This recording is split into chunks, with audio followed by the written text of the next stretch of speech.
Sebentar. Teman-teman media, kami mau memberikan keterangan pers, tetapi tolong yang aman. Biar kami juga nyaman dalam memberikan beberapa pandangan ataupun statement yang memang itu dibutuhkan terkait dan memberikan pencerahan kepada publik. Jadi ya kita atur yang baik aja. Silakan bertanya satu-satu kepada Pak ICL, nanti beliau jawab. Dan setelah itu kalau memang toh dimungkinkan untuk kami selaku PH-nya, kami juga akan menjawab. Saya jawab secara umum aja, selebihnya nanti PH. Ya, tuntutan JPU yang 12 tahun untuk saya melihat tidak mempertimbangkan situasi yang kami hadapi, di mana Indonesia dalam posisi ancaman yang luar biasa. Pada saat itu. Ya, menghadapi COVID, menghadapi krisis pangan dunia. Dan pada saat itu Presiden sendiri menyampaikan dalam pidatonya bahwa ada kurang lebih 340 juta orang di dunia yang akan kelaparan. Dan saya diminta untuk melakukan sebuah langkah extraordinary. Saya lihat ini semua tidak dipertimbangkan. Apa yang kita lakukan pada saat itu. Yang kedua, ada El Nino yang menghantam seluruh dunia. Ada penyakit yang datang, tidak hanya COVID, tapi antraks dan PMK, penyakit mulut dan hewan. Harga kedelai naik, harga tahu naik, harga tempe naik, itu akan terjadi. Saya manuver ke sana. Sekarang saya dipenjarakan 12 tahun, dituntut 12 tahun. Semua langkah itu langkah extraordinary. Dan itu bukan untuk kepentingan pribadi saya. Tapi biarlah proses hukum. Saya percaya pada KPK. Saya percaya pada proses yang ada. Oleh karena itu, tentu saya berharap besok pada saat pembelaan pribadi saya akan saya nyampaikan semua yang saya pahami tentang aturan, tentang seperti apa yang terjadi pada Kementan. Semua yang dilakukan di Kementan dengan nilai 44 miliar itu dibandingkan kontribusi Kementan setiap tahun di atas 2.400 triliun. Di atas 2.400 triliun. Yang kau cari sama saya 44 miliar selama 4 tahun. Dan itu semua untuk sewa pesawat, sewa helikopter, itu pribadikah? Perjalanan dinas ke luar negeri itu pribadikah? Saya kira itu teman-teman pahami saya kalau saya agak menyampaikan seperti ini. Tidak niat. Kalau memang saya salah, saya siap bertanggung jawab. Pak, tadi salah satu poin yang memberatkan juga dibilang apa yang dituntut oleh jaksa penuntut umum, salah satu poinnya adalah dianggap tamak. Apa yang sudah dilakukan Pak S? Nggak ngerti kata tamak itu. Yang saya coba jelaskan di setiap orang, kau pernah dapat perintah langsung nggak?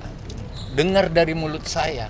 Yang kau dengar dari mulut saya dengar SOP, harus memenuhi SOP by digital, selalu harus don't ever against the law, jangan lewati aturan.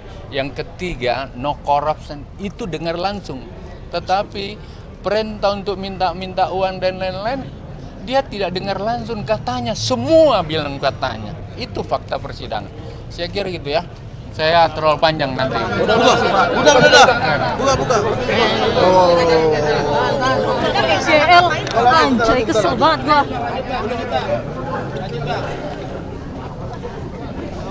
Menurut kami kata tamak itu sangatlah pantas. Itu tidak berberi kemanusiaan. Kalau kita bicara soal tamak dan nggak tamak, mestinya kita berkaca dong. Selama ini ada institusi tertentu yang juga menunjukkan warna yang lebih bobrok lagi dari hari ini. Institusi penegak hukum. Pertanyaannya, kok tamak itu disematkan kepada seorang yang punya jasa besar untuk memberikan makan kepada 280 juta jiwa rakyat Indonesia. Saya kira ini suatu yang tidak adil, tidak fair. Kami berharap bahwa sebagaimana sudah kami sampaikan tadi di persidangan, tolong KPK juga equal, adil Di Kementan itu juga banyak masalah. Soal impor banyak. Ada juga greenhouse di Pulau Seribu milik ketua umum partai tertentu. Tolong diusut. Semua yang berkaitan dengan Kementan, kalau memang mau fair, supaya tidak dinilai publik bahwa ada tebang pilih, usut tuntas. Kita mau lihat itu. Bang, untuk pembelaan ini gimana Bang? Kami akan memasukkan semua apa yang kami ketahui dan keterangan Pak ICL yang juga belum terbuka di persidangan, akan kami buka semua nanti pada saat dalam pembelaan kami. Soal yang greenhouse. Dalam tuntutan tadi, jangankan itu, fakta-fakta persidangan yang kemudian mengkalkulasi, memisahkan digit per digit antara pengeluaran yang untuk dinas pun tidak pernah diperhitungkan sedikit pun. Ini yang menurut kami, ya kita nggak tahu ada pertimbangan apa. Makanya tadi kami sempat sampaikan, tolong jangan bawa dendam masuk ke dalam persidangan ini. Kita profesional saja. Apakah nanti di saat persidangan juga akan dibuka? Oh ya, insya Allah pasti kita buka. Kita akan. Soal yang greenhouse tadi Pak, boleh dijelaskan lebih lanjut lagi, maksudnya di sini minta dibuka artinya nanti Pak ICL Kami menduga bahwa ada greenhouse milik ketua umum partai tertentu di Pulau Seribu yang diduga duitnya itu adalah dari Kementan. Belum lagi soal import yang nilainya puluhan bahkan ratusan triliun, dan itu Pak Menteri tidak tahu. Dan teman-teman KPK tahu itu. Teman-teman KPK tahu itu. Dan ya tolong ini juga dimuat, jangan kemudian kita nonton nggak ada ini. Padahal ini adalah sebuah fakta yang menarik. Ya biar kita memberikan edukasi kepada publik itu tuntas gitu. Nah ini kami cuma minta aja kepada teman-teman media, kita fair juga. Karena rakyat Indonesia sedang menunggu berita ini ke kiri atau ke kanan, lurus atau belok. Itu dia teman-teman media. Makanya kami juga menyampaikan terima kasih yang tak terhingga dan penghargaan kepada teman-teman media karena begitu setia, sabar, menunggu sampai proses detik-detik udah mau terakhir ini. Terima kasih dan kalau mohon maaf ada sesuatu yang menyinggung perasaan teman-teman. Terima kasih.